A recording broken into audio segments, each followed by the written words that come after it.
In this video, we will focus on dense word representations and a popular model called Word2vec to create such representations.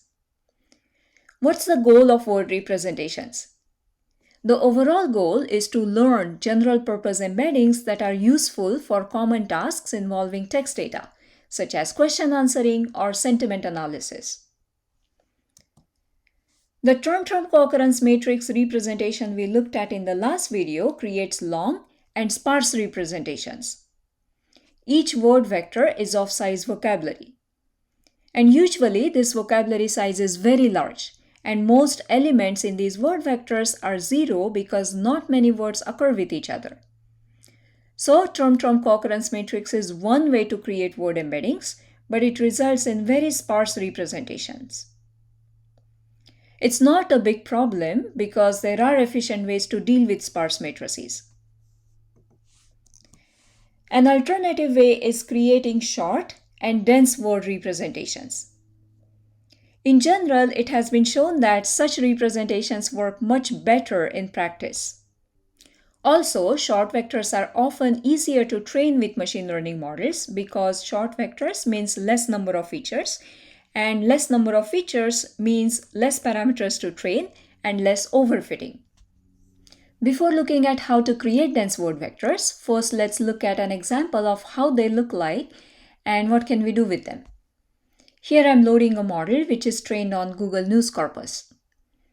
It takes a while to load this model because it's a big model. So I already have loaded it here. The vocabulary size is 3 million. So if we had created term-term co-occurrence matrix for this corpus, it would have been a huge sparse matrix where each word would be represented with 3 million features. In this model, the representation created is short and dense. So each word vector is going to be just 300 dimensional, even though our vocabulary size is 3 million. Let's look at representations of the word UBC. I'm showing you first 20 elements here. And as expected, the representation is dense in the sense that we do not see any zeros here, and short because the word vector is just 300 dimensional, even though the vocabulary size is 3 million. With this model, we have these 3 million word vectors in a 300 dimensional vector space. Let's try to do some interesting things with these word vectors. Let's find similar words to a given word. For example, what are the similar words to this word UBC? When we try that, we get this list. We are getting UVic, SFU, Simon Fraser, and so on. And these are the corresponding cosine similarity scores. So overall, these results make sense because these all are universities in the same vicinity. Let's try another word, this word information. What do we get here? We get words such as info, information, infor_mation, and so on. So interestingly, we are getting this abbreviation info and these common misspellings of the word information. Now you can imagine this being useful when you analyze text data. For example, suppose you want to extract all documents containing the words related to the word information. You can expand your search with all these synonyms or misspellings of the word. And remember, this is from Google News. So even these news articles, which are carefully edited and carefully proofread, they have these misspellings. Next, let's find similarity scores between different word pairs. We have two word pairs here. The first one is Canada and hockey, and the second one is Japan and hockey. The similarity score between Canada and hockey is 0.276, and the similarity score between Japan and hockey is 0.001. Again, these similarity scores, they kind of make sense, right? Canada is more likely to occur in the context of hockey, and Japan is less likely to occur in the context of hockey. I'm trying more word pairs here. Height tall, height official, pineapple mango, pineapple juice, sun robot, and GPU and hummus. And these are our similarity scores. Overall, they seem to make sense. So the similarity score between height and tall is 0.473 and similarity score between GPU and hummus is 0.094. Now don't read too much into these scores. Here, for example, these scores are saying that GPU and hummus are more similar to each other because their score is 0.094 compared to say height and official because their score is 0.002. And you might not really agree with that. And that's fine. It's kind of hard to compare these word similarities, but in general, these scores here seem reasonable in the sense that more similar words, they have higher scores, and words that are not similar, words that are dissimilar, they have lower scores. Here we are finding these similarity scores using dense and short representations. Of course, we can do this with sparse and long representations as well. But doing this with dense and short representations is more convenient, faster, and the results are usually much better. So, given a large corpus of text such as dump of Wikipedia, we want to learn such general purpose short and dense embeddings. We can decide the size of the embeddings with this hyperparameter D. And the output should be a matrix of size vocabulary by D. So for each word in the vocabulary, we want to learn this D-dimensional dense word representation. Okay? How do we actually learn word embeddings? There are two main classes of approaches. Last week, we looked at LSA, that is latent semantic analysis or latent semantic indexing, which is a matrix factorization method. We specify the number of components, which is equivalent to this D hyperparameter, and we create D-dimensional dense representations of documents. We can do something similar for words, and you will see an example of this in the lecture notes. So we can create short and dense embeddings for words using LSA and truncated SVD. In fact, researchers have observed that if you have a small data set, LSA is a preferred choice to create word embeddings. But a more popular method to create dense word representations is this family of algorithms called Word2vec. And that's what we are going to focus on in this video. How does Word2vec learns word representations? As I said before, Word2vec is a family of algorithms, and it mainly consists of these two algorithms, skipgram and continuous bag of words. And there are these two moderately efficient training methods, hierarchical softmax and negative sampling. Now, in this lecture and in this video, we are only going to focus on skipgram with an inefficient training method. We are going to do that because it's good enough to get an intuition of this family of Word2vec algorithms. So what is this Word2vec skipgram model? Word2vec skipgram model is a neural network model with a simple architecture. It has an input layer, a linear hidden layer without any activation function, and an output layer with softmax. And here is the general idea. We take a large corpus such as a dump of Wikipedia or Google News as input. We formulate this fake or auxiliary supervised machine learning task with this data. Now, skipgram is an unsupervised algorithm. That is, it does not need any manually annotated data, but it's formulated as a fake supervised machine learning task of predicting a word. Now, we don't really care about the actual predictions, but we are interested in learning weights during this process. And these weights, these learned weights, are going to be our word embeddings. What is this fake word prediction task? Let's look at an example. Suppose you are given this sentence, add freshly squeezed pineapple juice to your smoothie. Suppose your center word or target word is pineapple and your window size is 1. So you want to consider one word on the left and one word on the right as your context. So in this example, we have these two word pairs, pineapple as the target and juice as the context, and pineapple as the target and squeezed as the context.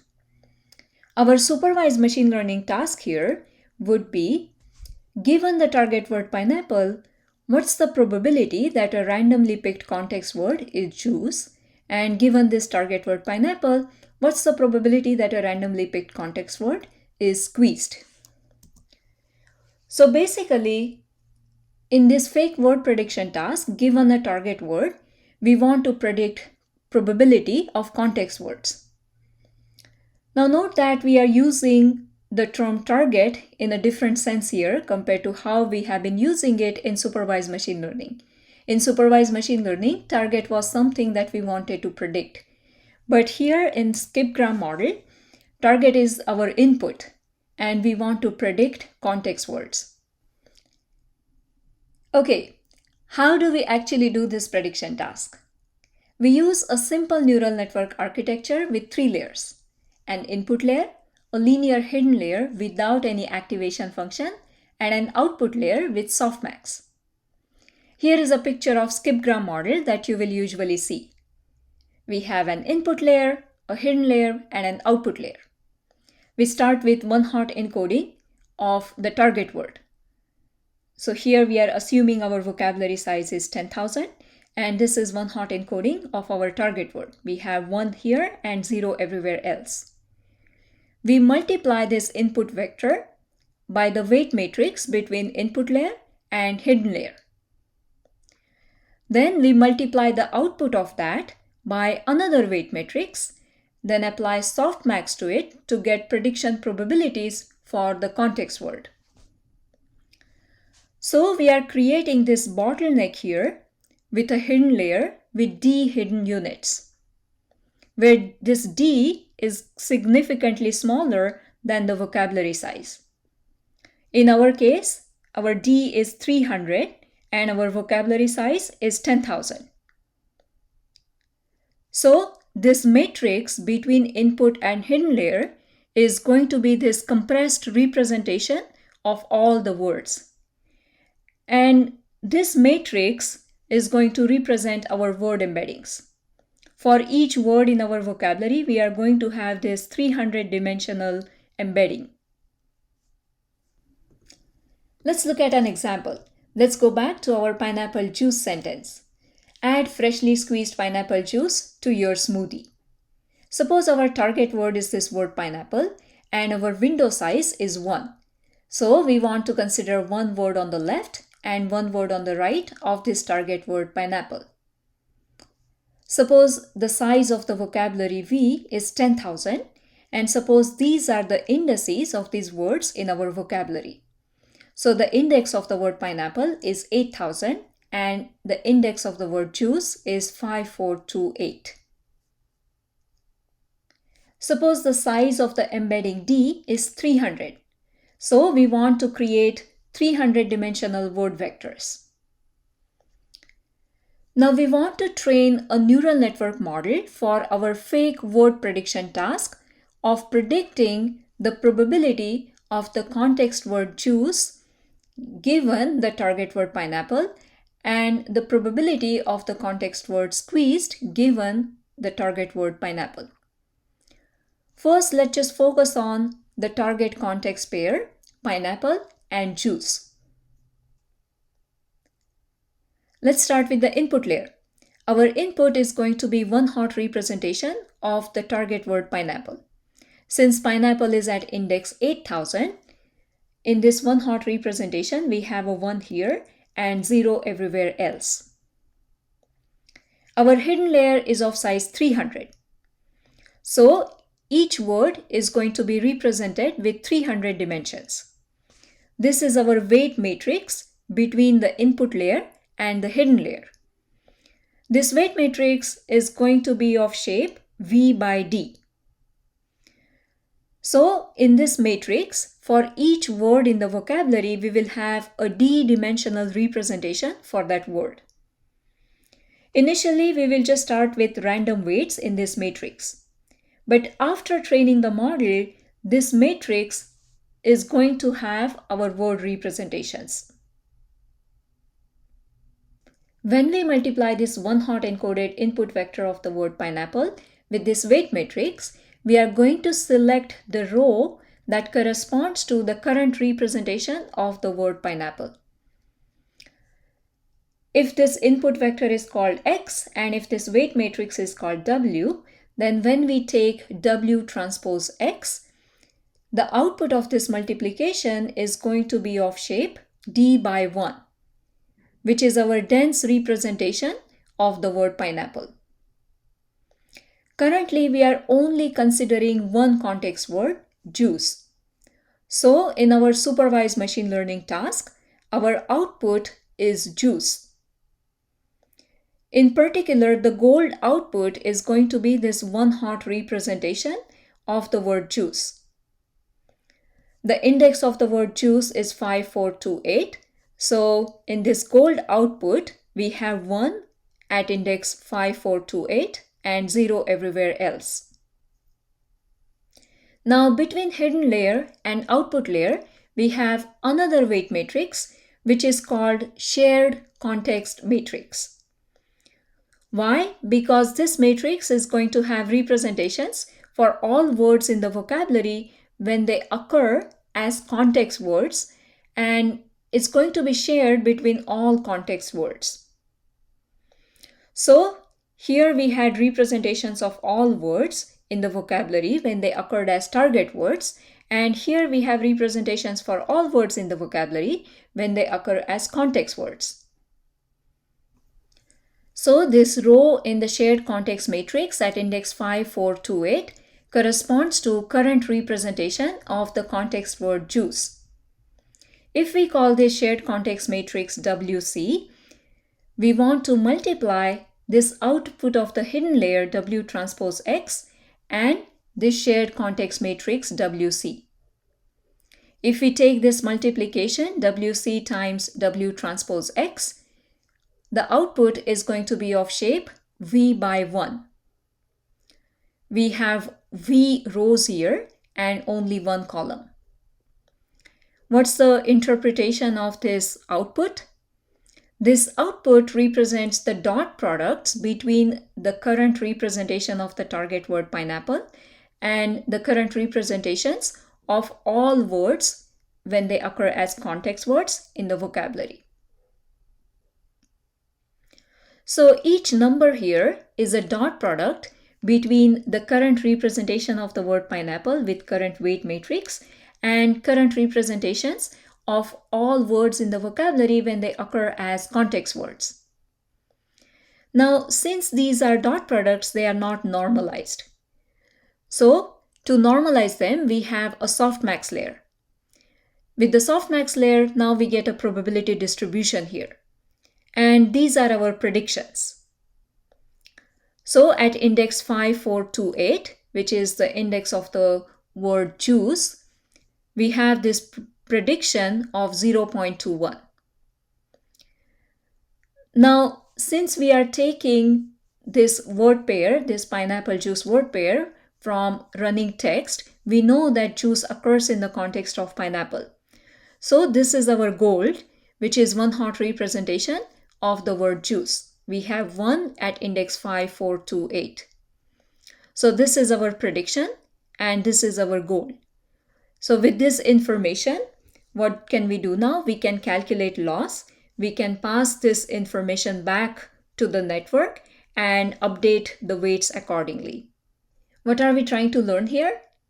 Given a large number of target context pairs from actual running text, we want to maximize this dot product between the target representation and context representation, which kind of corresponds to the similarity between target and context pair. And the idea is that when we train this on a large corpus with a large number of target context pairs, these representations, that is these weights, they start making sense, and the network learns some useful word representations. Now note that we learned two weight matrices in the process. The parameters of the model are these two matrices, W and WC. Which one should we use? This matrix, W matrix, corresponds to representations of words when they occur as target words. And it's more common to use this matrix. And this matrix corresponds to representations of words when they occur as context words. Here is an example of our second target context pair, pineapple and squeezed. The input here is one hot representation of the target word pineapple, and the output here is the probability of squeezed occurring in the context of pineapple. So the goal here is one hot representation of the word squeezed. The index of squeezed is 9292, so we have 1 here at index 9292 and zeros everywhere else. This number here, 0.45, represents the dot product between current representation of the word pineapple with current weight matrix and current representation of the word squeezed from this shared context matrix. And this number here, 0.012, is the prediction probability of squeezed occurring in the context of pineapple. But in this running text, we see that squeezed occurs in the context of pineapple. So our goal is 1 here, and this probability is quite low, 0.012. So we calculate loss, we pass this information to the network and update the weights accordingly. What exactly are we doing mathematically? We consider all target context pairs from our corpus, and we want to model these conditional probabilities, probability of context given target, and set the parameters theta so as to maximize the corpus probability. In our notation, WT is the target word, WC is the context word, and D is the set of all target context pairs from the given text. And V is our vocabulary. And what we want to do is we want to find parameters theta so as this product of probabilities, probability of context given target, is maximized. Okay? How do we model the conditional probability context given target? We model it using dot products. Actually, we model it using softmax of dot products. And the intuition is that higher the dot product, higher the probability of context given target, and vice versa. So here I'm showing you this. I'm taking dot products of context and target, and I'm taking softmax of the dot product. And that's how we are modeling this conditional probability, probability of context given target. This is what we had before. We wanted to find parameters theta so that the product of these conditional probabilities, probability of context given target, for all target context pairs in our data is maximized. But we are modeling this conditional probability with softmax of dot products.